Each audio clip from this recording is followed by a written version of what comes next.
So even Farina doesn't know the truth? You've never once let her in on the full plan? Yes, it had to be done. To deceive the heavenly principles, you must first deceive yourself. She did very well. If she had let her resolve falter even once in these 5 centuries, Fontейн would have been doomed to the most tragic fate. It seems that trusting humanity was the right decision after all. I believe that I understand how your deception works, but that is only half the truth, is it not? How would you build on this foundation to save the people of Fontейн? That is the most important thing. Ah, good. Of course, the Iudex of Fontейn has pinpointed the crux of the issue. I'm sure you've long sensed that the Oratrice is no simple machine, yes? I've always suspected that it had its own consciousness. And Linny did mention that he heard a human voice within the core chamber. It now seems that that person was you, hidden within the machine all along. Am I right? And then I became one with the Oratrice, taking Fontain's gnosis with me. Yes, it would seem so, wouldn't it? Alas, your understanding of this device still lacks sufficient depth. In truth, it is no enactor of justice.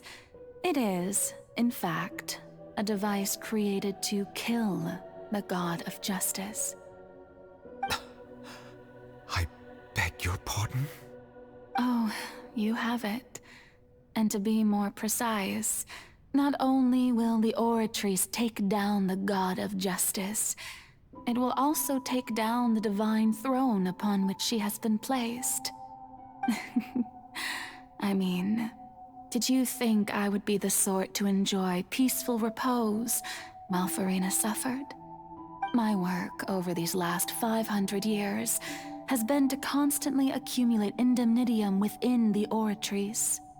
But really, some have already discovered that only a small fraction of the energy generated by the device was ever used to provide power to Fontейн.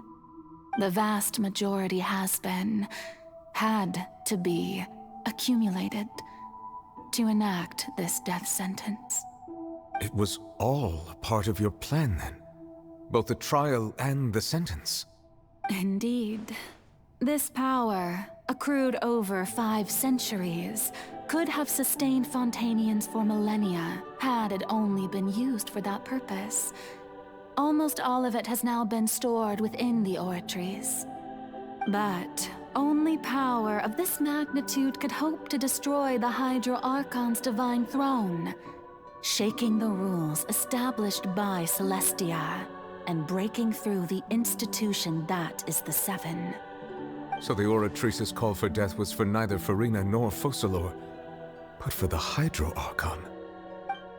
The destruction of that divine throne. If I do not misunderstand your intent, you must be... Returning what's rightfully yours to you, of course.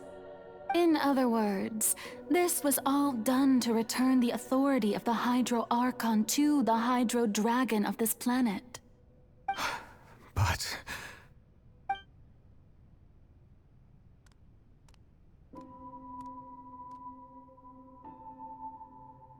Oh, what?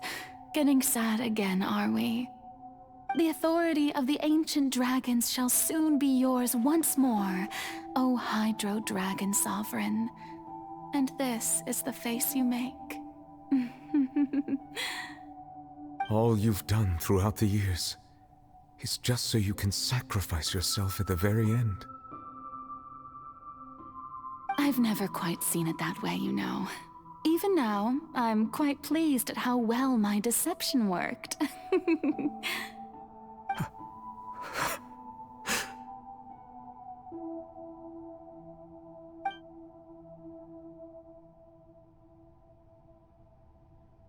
Hydro Dragon, don't cry. I must say, had it been within my rights, I would have loved to judge the heavenly principles themselves.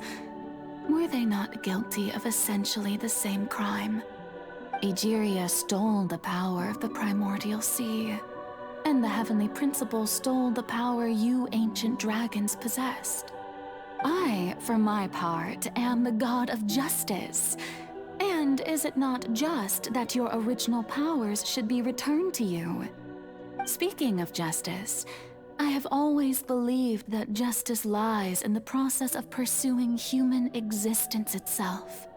So, if the theft of the primordial sea's might was Fontaine's original sin, then, leaving matters of procedural right and wrong aside, the descent of the Fontainians as humans and their right to exist in this world would be Fontaine's original justice. In other words, existence was Egeria's justice, and to me, justice is the continuation of that existence. Defying the prophecy and ensuring that Fontaine's people shall live on, that should be the justice enthroned over all others. At this point, we, whether it be myself or all other Fontainians, have shouldered the burden of this sin for far too long. Iudex Neuvillette, the highest judge in our land, when you regain your full power as an elemental sovereign, what verdict shall you pass upon us? So when I was invited to the court of Fontaine to serve as Iudex, I see now that that was your idea too. At last, I now understand the true purpose behind this position. In the beginning, I was uninterested in human existence. But these 5 centuries of living alongside them have gradually brought about mutual understanding between us. And I have even attempted to feel as they feel. You are a devious one, Focalorс. Things being as they are, surely you know that I could never declare them to be guilty.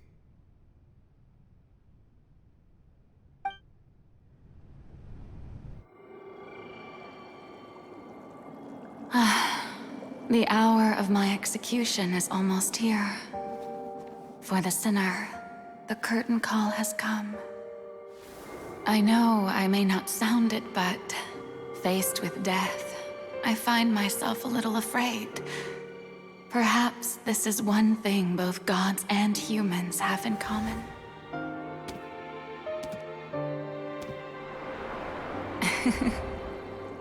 Farewell, Neuvillette. I hope you've enjoyed the part you played these 500 years.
Iudex Neuvillette, hereby declare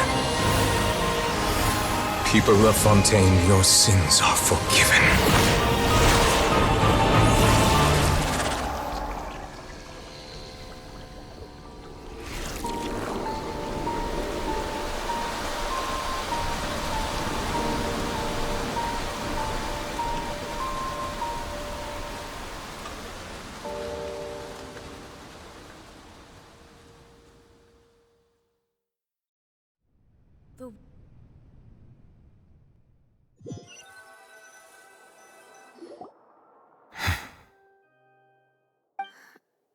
What just happened?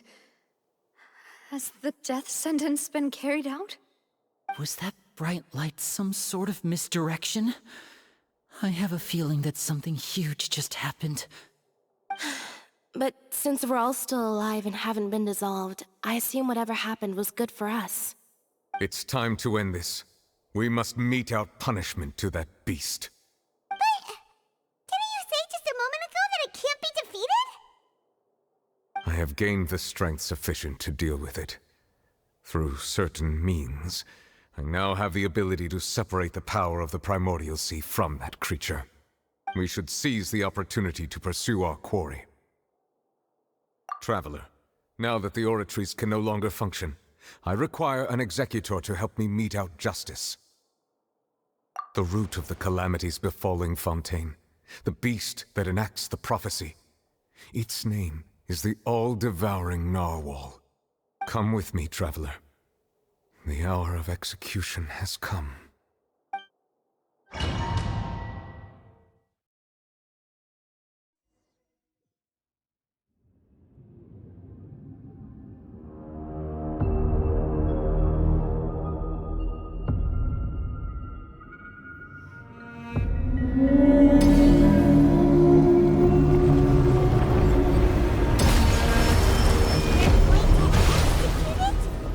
But how are we going to do that? It's huge! I've already done my best to separate the power of the primordials. Considering the sun doesn't exist, I cannot reach the power source. Unless we can find a way to attack it from within. I shall share a part of the ancient. I shall look for an opening to it. Gather!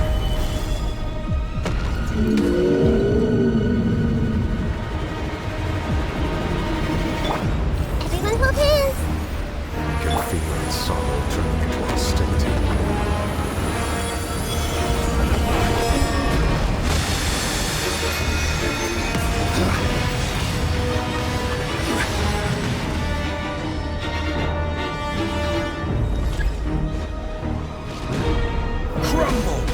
There is no escape! The all-devouring narwhal cannot resist its instinct to devour. Continue to trigger its hostility. It will present itself.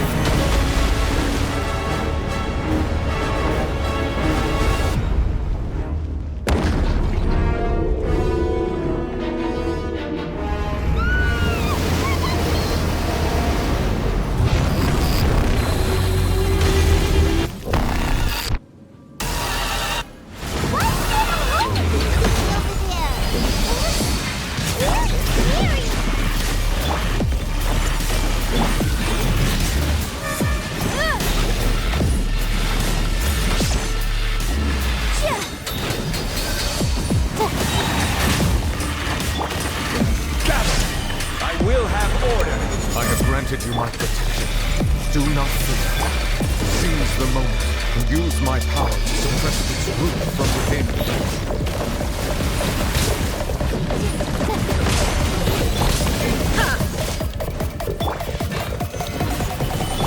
Everyone hold hands! Make yourselves a room! Time for your arraignment!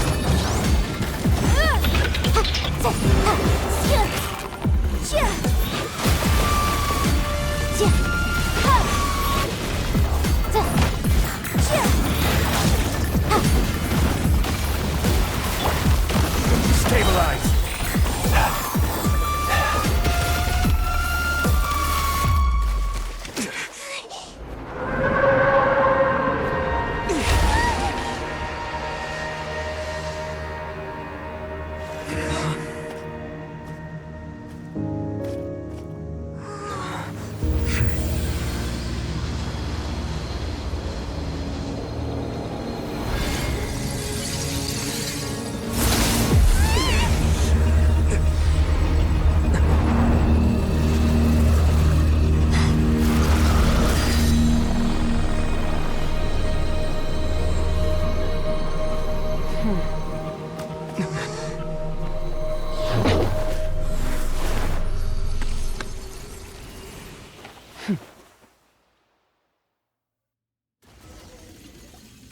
Thanks for helping with the cleanup.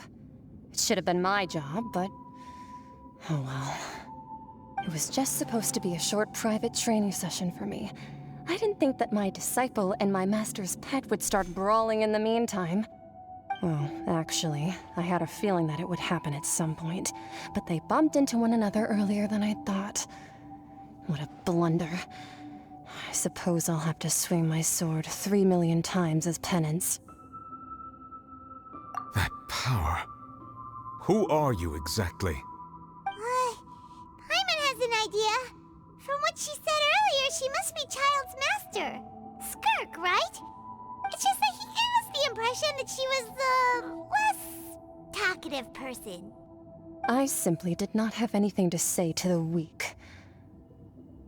But you, on the other hand, managed to defeat the all-devouring narwhal without using power from beyond this world. So you may speak to me as equals. I have to agree. It's a strange use of a planet's primordial waters just to raise an all-devouring narwhal. That kind of power is wasted on it. It's not cooperative, it eats too much, and I have more important things to do with my time than pet sitting. The only thing that creature has going for it is its looks. All in all, it fails as a pet. Miss Skirk? I think you might have missed the point. The point being? Well, being that this pet almost destroyed an entire nation. So what sort of person is your master? Well, Child's master's master. Wait, is that right? Oh, right. So you don't know him.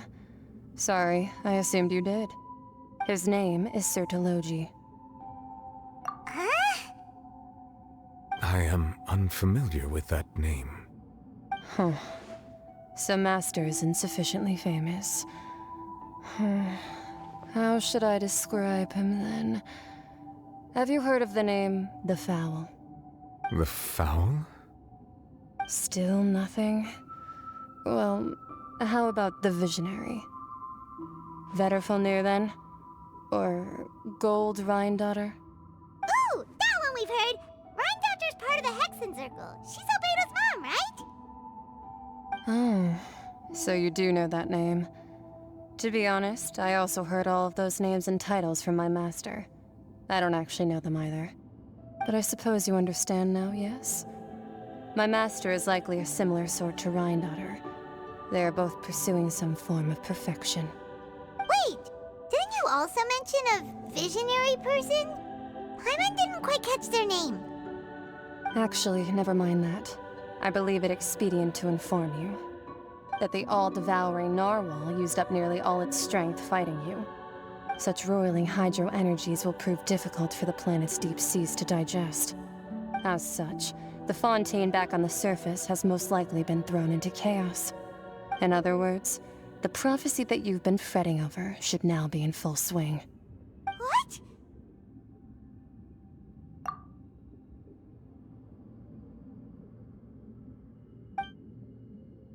Not to worry. Focalorс has already managed to deceive the heavenly principles.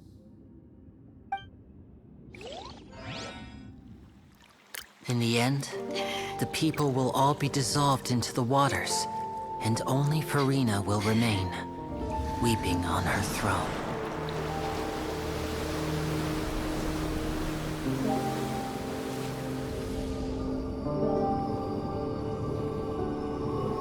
Only then will the sins of the people of Fontein be washed away.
Initiate emergency rescue!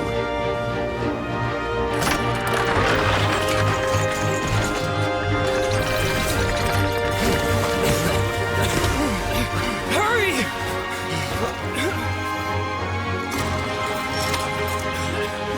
Hey, lend a hand!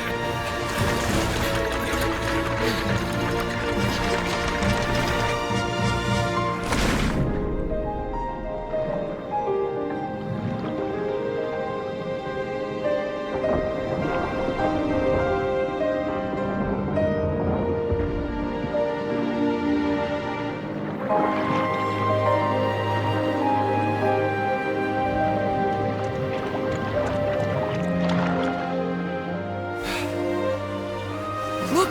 The water's receding!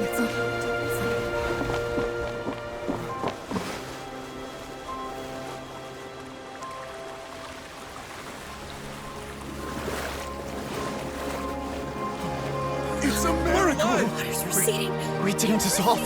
The prophecy was wrong! The prophecy was wrong!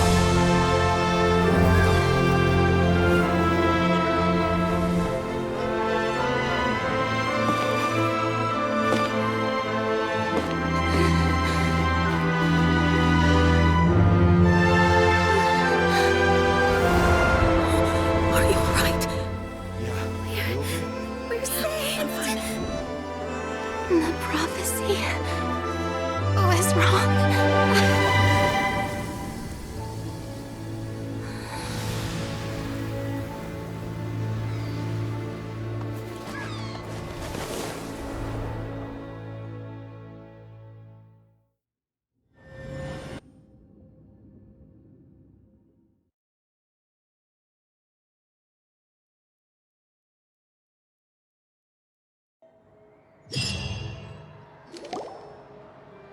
The Soul Renewed! The Spina di Rosula talks post-disaster rebuilding. I recently visited Poisson to meet with Miss Navia, spokesperson of the Spina di Rosula, and we spoke about Poisson's present and future. Old soil can still give birth to new bloom, Miss Navia stated. Hope is like seeing a small cookie when you're starving late at night. You just need a little of it. Skyship Winglet, lunar brain of the Fontейn Research Institute. The various disputes that have arisen on account of Mr. Edwin have suddenly become a shield over the Institute, with Jurier turning out to be a once overlooked hidden gem. People always call the first researcher mad, but few know what to call the second. And should that latter person achieve a miracle, they would find it all the harder to find a word with which to classify him and his team. Wow! Paimon barely recognizes the people in the reports. Are those really Jurier and Navia? They sound like real big shots. What do you think? Pretty enthralling, huh? The Steambird's idea was pretty simple. With the disaster just having passed, we would print a free edition packed to the margins with good news to calm people down. The value for these big scoops lies in their inevitable follow-ups. We'll publish further reports and go into the stories behind those people. Edwin's assistant, Jurier, created a true flying ship, while Navia is leading people in the reconstruction of their home. I'm sure that these stories could draw even your well-traveled eye. Paimon's curious too! Wait a minute. Didn't we watch everything happen from start to finish? What's there to be curious about? And that's exactly why I'd like you to come conduct interviews with me. You're the best incubators of news, if you haven't noticed. And also, with you around, I'm sure I'll get to see that Duke. Are you sure? Hasn't he turned you down several times already? Oh, this time will be different. Come on, let's head to Poisson first, and then make a trip to the fortress. There are some things you'll only know when you get there.